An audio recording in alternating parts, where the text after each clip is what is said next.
but this one is quite crucial, and that is Thomas Partey.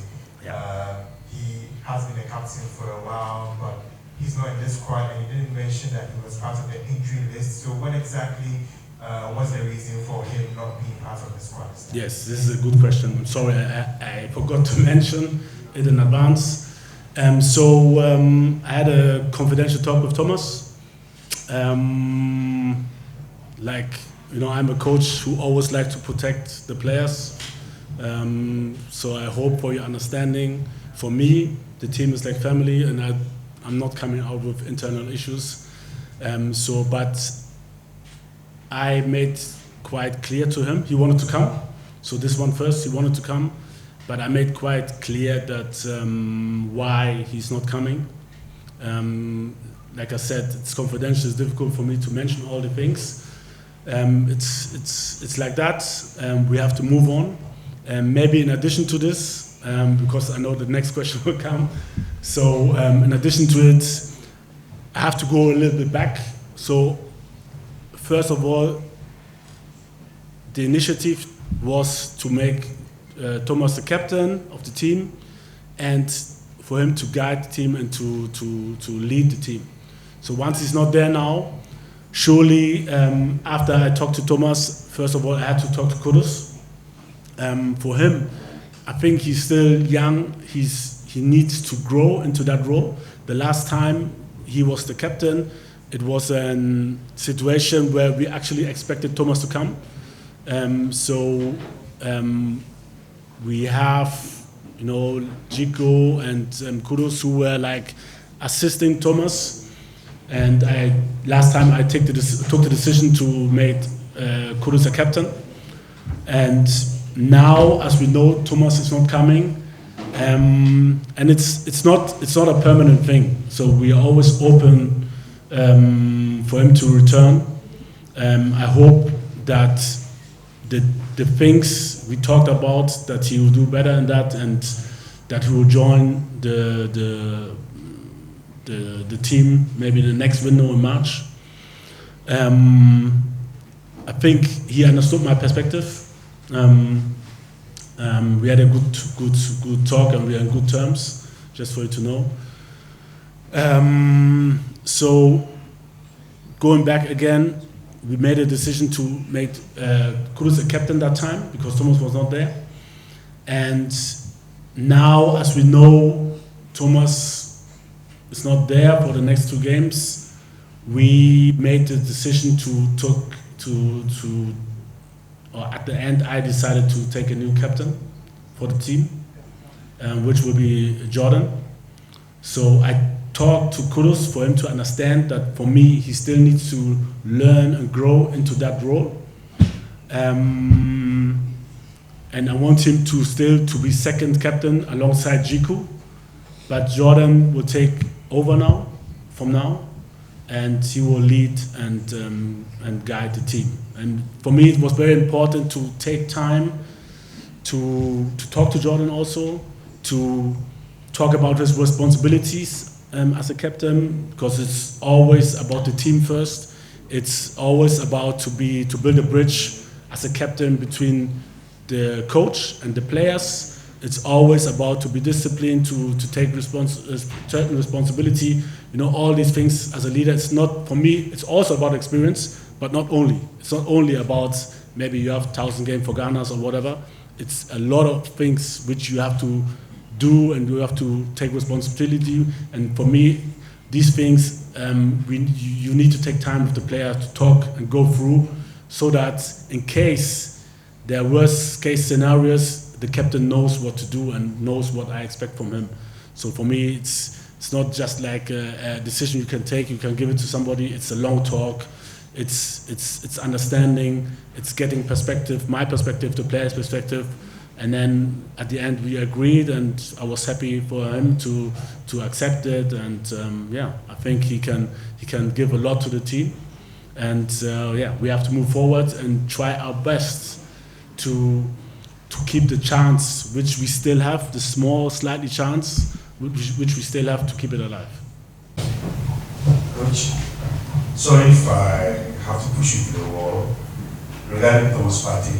I don't think there was clarity on the issue of Thomas Partey. I think the submission has to be devoid of ambiguity and equivocals, because the last time around, coach, we have to be blunt.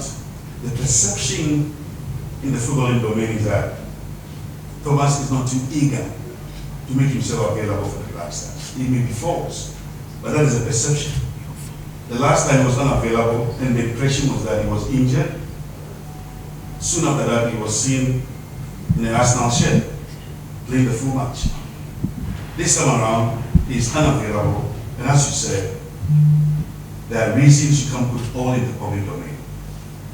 My point is that it's going to create a lot of speculation, and that gap is going to be filled with a lot of rumors, and it could be toxic.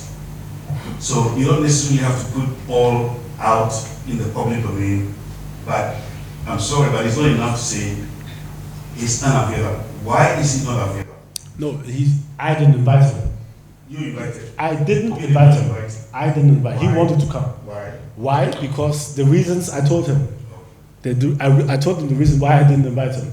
You know, and if this topic is going to talk, this is not my fault. Maybe you have to ask Thomas then, you know, because I'm not talking about a player. This is not my style. Okay, thank you very much, boss. Thomas Partey left out of Ghana's squad to protect Arsenal's star. Ordinarily, I wouldn't do this, but I would like the coach to clarify this before we leave here, because that is not what he said. But for the sake of clarity, our president, Mr. Ayew, spoke about ambiguity earlier. But with this kind of caption, I would like him to clarify the point he made about Thomas before we leave here, so that we all leave with a clear conscience and also understand exactly what his points were in relation to Thomas' absence from this squad. Coach. So, like I said, this is it from Joy FM. Thomas Partey left out of Ghana's squad to protect Arsenal. So I just want you to be blunt enough in terms the best way you can for us to understand it properly for the sake of clarity. So again, for me to let's say in general, just in general, okay, I will start somewhere else. I was born in Germany, so for me, it's always an honor to come here. It's not only about myself, you know. For me, it's always more. It's always about Ghana, to help Ghana to do the best I can do for the nation to have success. And this is what I expect from all the players, and this is what makes us strong. And this is also because, like I said, you have certain responsibility, not only as a captain. You know, you have to have certain responsibility. You have to be disciplined. You have to be a role model. You have to be, and also you have to show the performance. You have to be committed, everything. And if I see something is lacking, maybe the performance, maybe the commitment, maybe this or that, then you will have a talk with me. And if I don't see that in that talk, then I won't invite you. That's all. I mean, like, this is my decision at the end. But I want to see it's a whole lot of things which I expect from the players when they come here. If I don't see, let's say, from the performance side, the performance not there, and somebody else is performing, then I invite the other one, you know? So there are lots of things on the pitch, but also off the pitch, which are important. And I explained it at the beginning, which make it, for me, crucial if somebody will be invited or not.